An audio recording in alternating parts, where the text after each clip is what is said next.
Welcome to the Asian Women of Power podcast, where your host, Kim Chow, shares tips, tools, insights, and strategies on how you too can create the life you love with freedom, power, and choice. Kim Chi will show you how to break free of your cultural boundaries and boldly live the life of your dreams.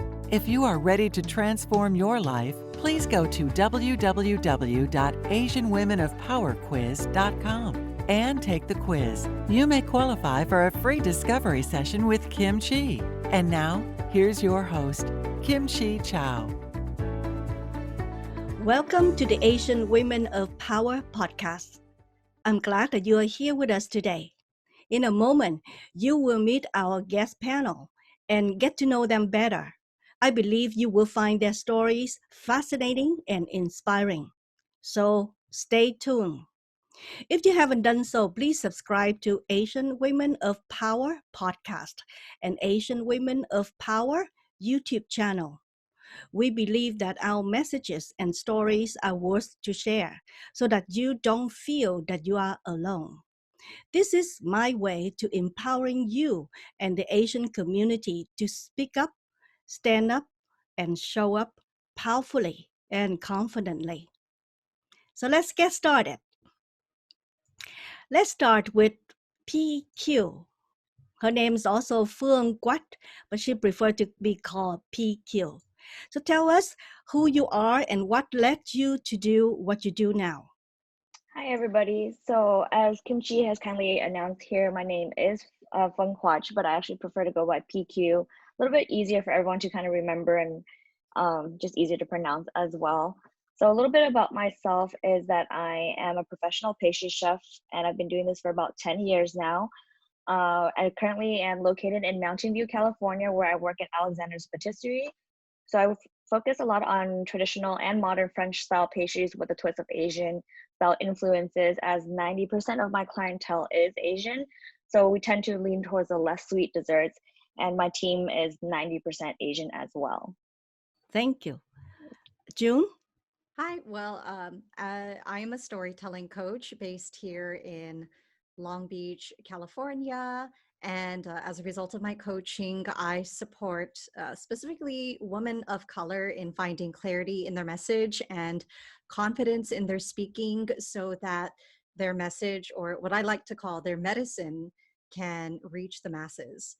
I'm especially passionate about supporting folks who are on this path of reclaiming their ancestral wisdom and using entrepreneurship as a means of taking back their power and doing the work to make their ancestors proud. So very excited to share more about that. Wonderful. Thank you. Kim? Hi, everyone. My name is Kim Tran. I am actually on the East Coast in the suburbs of DC metro area. So I have been working in marketing, branding, and advertising now for across companies, across industries for about 5 years. I actually started off in First Amendment and media law, so very different from what I do now, and I love it. Last year, because I was a minority woman in tech, I had experienced a lot of feelings and situations and circumstances that made me start a negotiation coaching firm called Your Work Inspires. And we focus on closing, one, the confidence gap, as well as the wage gap for women and especially minority women. We start off by looking at the market data, the numbers, but we also look at the psychology and the emotional aspects of the negotiation process. So thank you, Kim Chi, for gathering such a great panel of women today. Wow, that's so cool. Negotiation. Yes, life is about negotiation, right? Everything is negotiated. All right. Yes, my name is Nguyen. I'm located in San Jose, California, and I help high achievers, entrepreneurs, and executives up-level themselves 10 times their value and thrive in health and life.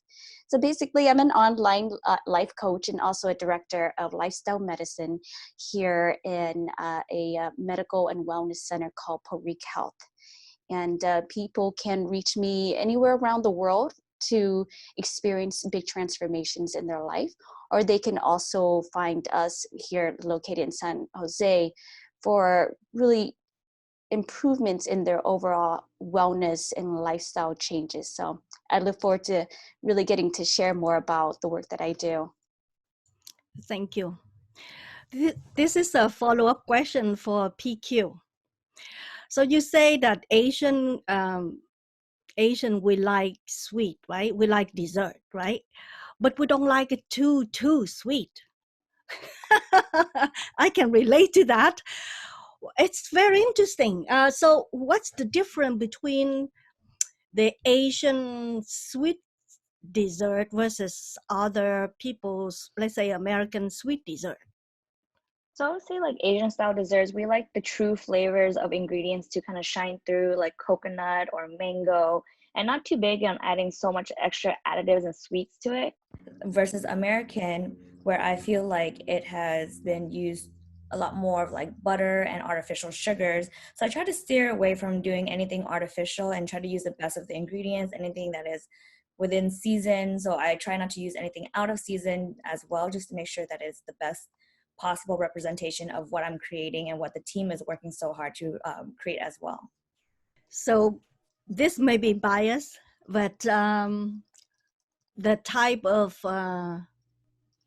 dessert that you like, is it your favorite dessert? What country or what kind of dessert is it? I mean, it's kind of hard to pick, honestly, because all of my desserts are based off of my travel. So a couple of my favorite ones were when I visited Thailand or Vietnam or even Hawaii, just bringing like what is known for that country and trying to create it in the desserts. And I find that when I really respect the ingredients and respect the countries and the flavors and not try to do anything, too outlandish, it's always been very well received.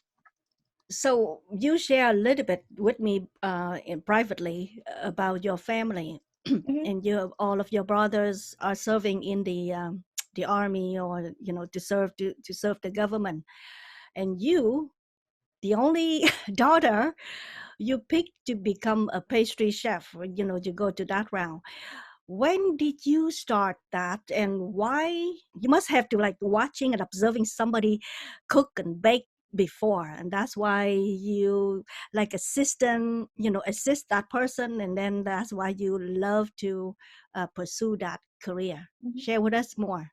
So my whole family are very avid cookers, and I'm the only one that happened to be a baker.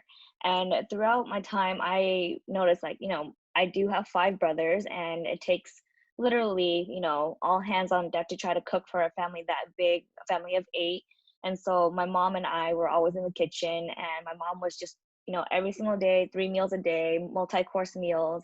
And as I got older, I just said I really liked the artistic side of pastry.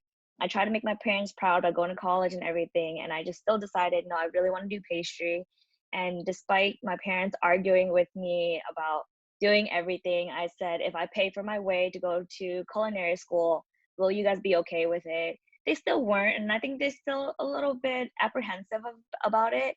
But I think after dedicating myself for 10 years to something, they realize how serious I am about it. Wonderful. I love dessert too, but I know that's that's one of my weakness, to lose weight. So June, I think your story is very, very unique, and you talking more about make the ancestor proud.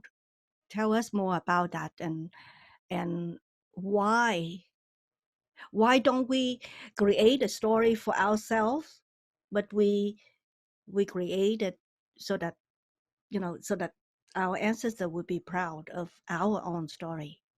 Yeah, well, because I do storytelling coaching, essentially the way that that translates to the external world is through public speaking.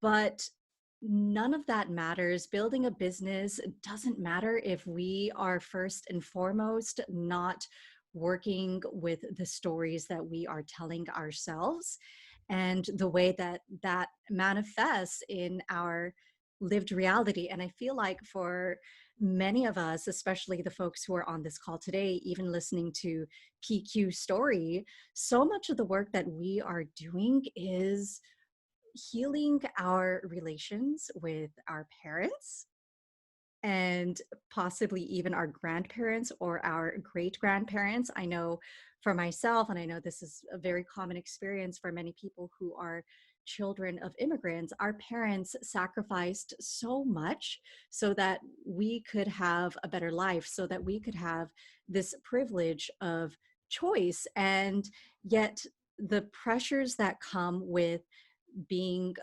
children of immigrants is that even though we have so many more opportunities to choose a life path for ourselves, the reality is many of our parents are going to want us to go into stable professions like being a doctor or a lawyer or an engineer or a teacher. My parents still have no idea what it is I do, but throughout the years, as I focus less on trying to convince them or convert them into my world of coaching and personal development, I've realized that a lot of my own work has been dealing with the ways that I react to situations that otherwise may have triggered me in the past. And if I can be an embodiment of resilience and change and recognize that compassion begins with myself, then that can ripple out to all those around me. And today I have the healthiest relationship with my mother.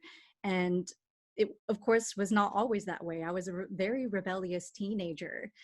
And now she's slowly starting to understand. But I think that for all of us, especially who are in the world of entrepreneurship, uh, we are living out perhaps the dreams and the opportunities that our parents may have never been able to pursue because they have been on the grind, maybe have never had a chance to relax.